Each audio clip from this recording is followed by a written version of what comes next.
look at the similarities and what joins us and not what is different amongst us, I think that is, in a sense, a cop-out. Because it's not allowing us to examine where do differences occur, because differences are essential to understand. And the word in Arabic for difference is ikhtilaf, and it's a very interesting word because it's a reflexive form that literally means your internal background, that each person comes from a different background. Khalf in Arabic means back or behind. And so differences are results of backgrounds, of where you came from, of your worldview, of that which was inculcated in you by your parents, by your society at large. Now in the Islamic tradition, and I would really say that the Muslims are not in the spiritual crisis that the West is in. In fact, Muslims, when they want spirituality, they do go to the mosque.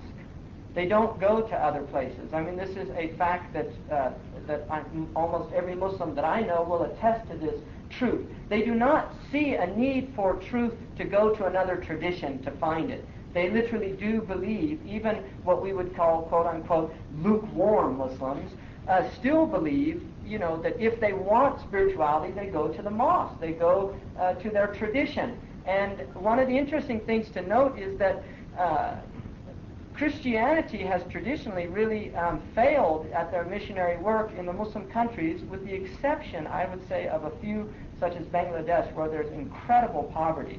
And the Christian missionaries have gone there with a lot of material aid to those people. And with poverty is almost always coupled ignorance.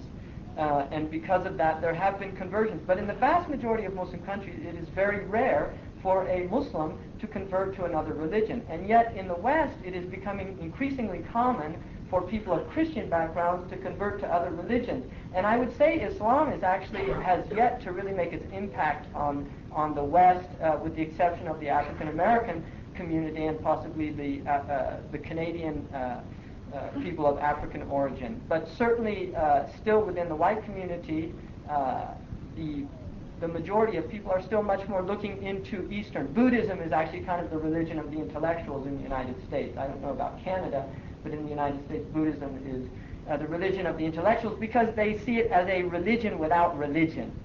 And they don't, a lot of people, like the professor said, a lot of people really have this negative view of religion. And it's very interesting, but if you look at the Islamic tradition and how it differs, I would say essentially the fundamental difference is that the Muslims believe, according to their tradition, that the human being is born in a state of pureness, in a state of purity.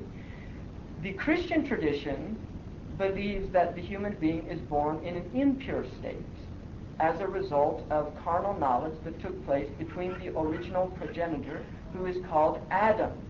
And Adam is also in the Islamic tradition also, but there is a very distinct difference between the Christian tradition and understanding of Adam and the Muslim traditional understanding of Adam. In the Islamic tradition, the goal of life is actually to love God. It is mahabba. This is the highest station that one can achieve in Islamic spirituality, is to love God. Now, and also that idea that the Christians are closest to you in love, it does say that, but it doesn't mean in love of you. It means in love of God, that they actually love God similar to your love, which is true. You will find many Christians that I believe truly do love God. And so that's what it's talking about, that the Christians actually share a love of God, unlike many other traditions that do not emphasize that aspect. Islam does. Now, that love is achieved through a state that is called sa'ada, or felicitousness, or happiness. And the felicity of the believer is a result of following his original or her original nature. In other words, there is not an original sin. There is an original purity. And it is going back to that original state that one achieves harmony. Now, in the Christian tradition, there's and this really precedes Christianity in many ways. I think one of the obsessions, and this isn't my thought, it's actually Naqib al-Attas, one of the obsessions of the Western mind has been with the idea of tragedy. there's an obsession in theater, in literature, and even in religion with the idea of tragedy, that life is by its nature tragic.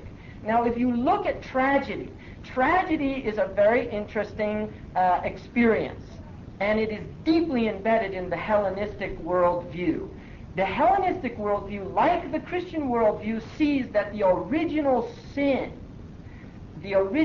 against the gods was that of Prometheus, who stole fire and gave it to man, which is knowledge. And he also taught man the arts and the crafts. In other words, the knowledge of how to do things. Now, it's interesting that in the Old Testament, the sin of Adam was to eat from the tree of knowledge, the knowledge of good and evil. And so knowledge itself is seen as some kind of possession of God or the gods, and we're meant to stay in this ignorant state of bliss. Ignorance is bliss.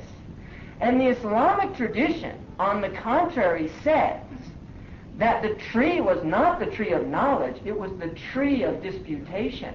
Shajara in Arabic means to dispute.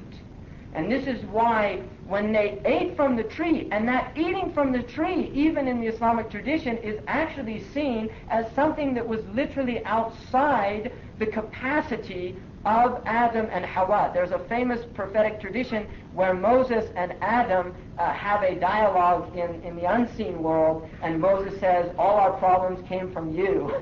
And Adam tells him, how can you blame me for something that God wanted to happen? And Moses and the Prophet Muhammad said Adam was right, and Moses lost the argument.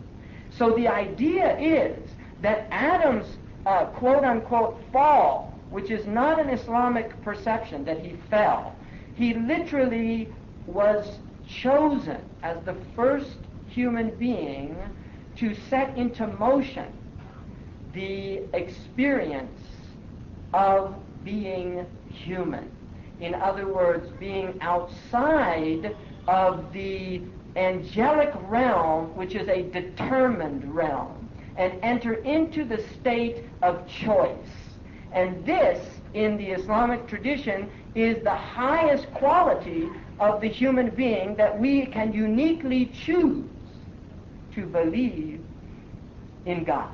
We are conscious choosers.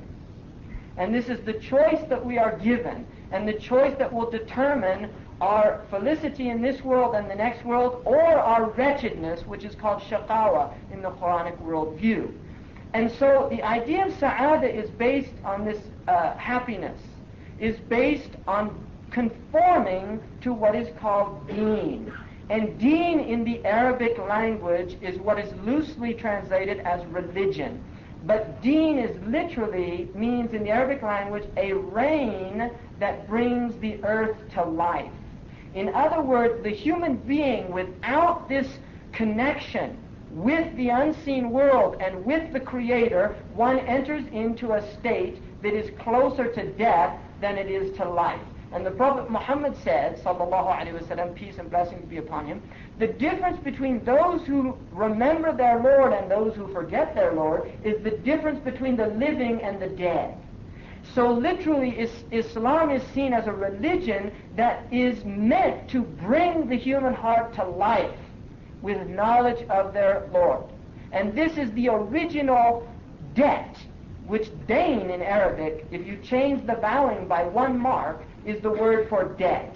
And so the religion itself, which is called Islam, is literally the acceptance of one's indebtedness to God. And once one recognizes one's indebtedness to God, one sets out on repaying the debt. And the debt is repaid through the conformity to a way. In fact, the Arabic word for the outward manifestation of Islam is called Sharia, which literally means the way. The way. So what we do, and Sharia is the desert road that leads to fresh water. So the Sharia is the return of the human soul to the source of nourishment, which is the divine presence. And the idea of an epiphany of the manifestations, which is actually kind of out of Neoplatonic Plotinus type thought. But the idea of, we have, in our tradition, one of the great theologians said, when did God ever disappear that you